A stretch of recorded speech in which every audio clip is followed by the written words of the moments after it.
Du porno et du gore, que demander de plus? C'est souvent les choses simples qui font la différence.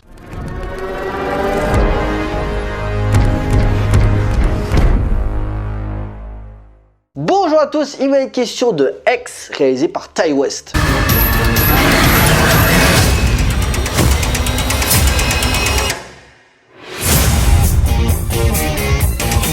One of the boys found this inside.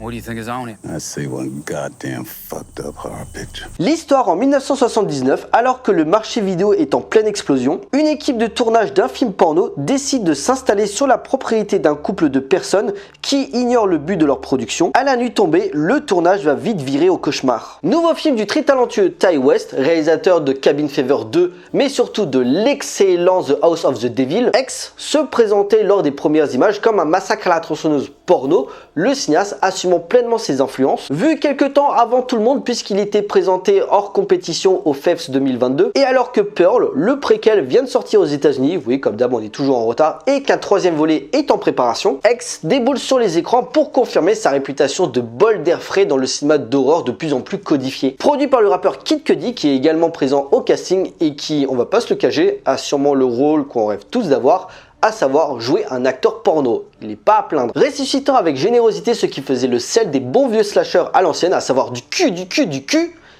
et surtout des meurtres bien sanglants. Et quand à l'écran on voit trois petites bombes comme Mia Goth, Brittany Snow et Jenna Ortega, on se dit que Ti West a dû bien se faire plaisir à filmer leur corps. Ce qui est normal, le porno étant l'une des thématiques du film, étant un genre en pleine expansion à cette période. Débutant directement avec une horrible scène de crime dans le Texas profond, le décor est planté, renvoyant directement au cinéma de Tobe Hooper. À la différence qu'au lieu de suivre une ordinaire bande de jeunes qui veut faire un road trip, c'est une équipe de tournage d'un film X rendant doublement hommage à une époque aujourd'hui disparue, plus libertaire et plus créative. X prend son temps pour poser son décor, ses enjeux, jouant sur le cool et le sexy, et puis petit à petit un malaise s'installe. Suivant le personnage de Maxine, qui rêve de devenir une star de cinéma, mais qui accepte de tourner dans ce type de production pour faire plaisir à son chéri, se posant plus comme une Linda Lovelace qu'à une Marilyn Monroe. Ti West réussit l'exploit de tenir son récit sur 1h50, alors que la majorité des péloches horrifiques de l'époque duraient à peine 1h30, grâce à une mise en scène inventive et une palette de personnages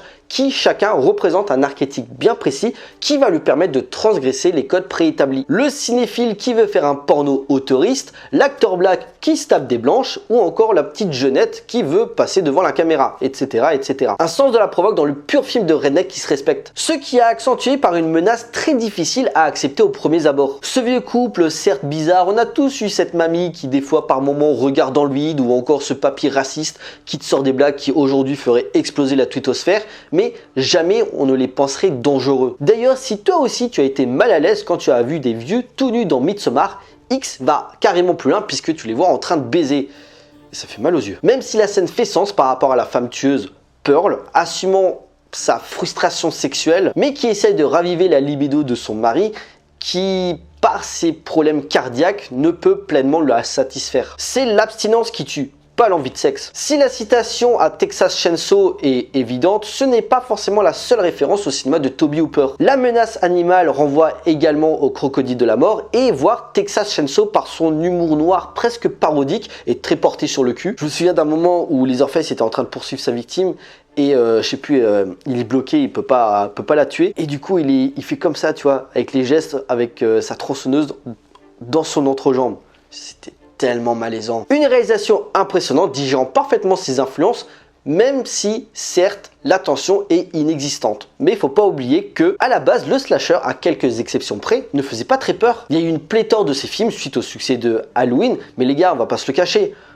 On regardait ces films dans un esprit gonzo avec des belles pépées à poil et des jeunes qui se faisaient trucider de façon ultra gore. C'était l'exemple type de la notion de plaisir coupable. Et X l'a très bien compris. D'où le manque d'identité, mais d'un autre côté, qu'est-ce que tu veux dénoncer avec le slasher? Bien sûr, le discours politique est là et surtout, le pouvoir à l'image peut impacter la nature humaine. Mais il faut pas oublier que le cinéma d'horreur a toujours été étroitement lié au X. Pourquoi? Parce que il y a eu certains films qui, à cause de la classification due à leur violence, était pas diffusé dans des cinémas traditionnels, mais dans des cinémas porno. Massacre à la tronçonneuse, voire zombie, je crois aussi. Mais X a ce petit truc car peu à peu, une atmosphère lancinante s'installe. À travers des thématiques malsaines ou entre montages parallèles, on suit le quotidien lugubre de ce vieux couple et de l'autre côté, on suit les ébats virevoltants de cette troupe amateur format 16 mm qui espère un jour que leur carrière va décoller. Un aspect intimement méta où l'élan sexuel va être le déclencheur du drame à venir. Les protagonistes vont être amenés aux quatre coins de la ferme, tissant des scènes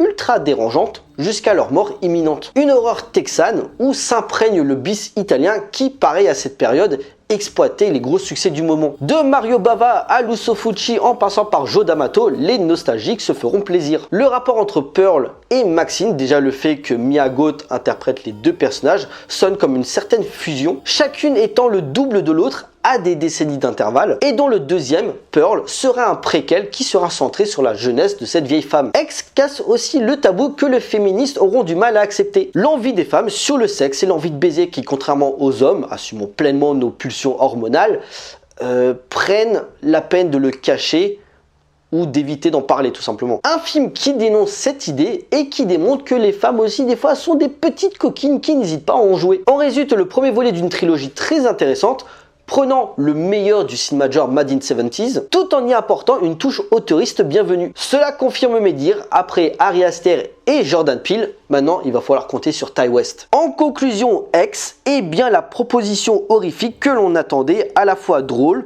sensuelle, malaisant et jusqu'au boutiste. Ti West coche toutes les bonnes cases pour amener un spectacle total sur l'aliénation humaine par le sexe, la violence et la nécrophilie. Du trash questionnant les plaisirs de la chair dans toutes ses formes, ou dans sa deuxième partie, les pulsions angoissantes prennent vie à l'écran. Un pur bis poisseux et jouissif dans son délire gore. S'il ne fait pas l'unanimité à l'heure actuelle, X est bien amené dans les années à venir à devenir une œuvre culte et croyez-moi, je sais de quoi je parle.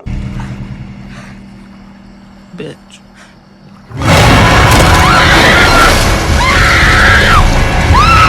Voilà, cette vidéo est à présent terminée, j'espère qu'elle vous a plu, on like, on partage comme d'habitude. Pensez à me laisser des commentaires pour me dire ce que vous avez pensé du film, j'ai hâte d'avoir vos avis. N'hésitez pas à me suivre sur les différents réseaux sociaux pour suivre l'actualité de la chaîne et surtout, abonnez-vous pour la soutenir. Pour nous, on se retrouve pour une prochaine vidéo, d'ici là, portez-vous bien, allez voir des films, ciao.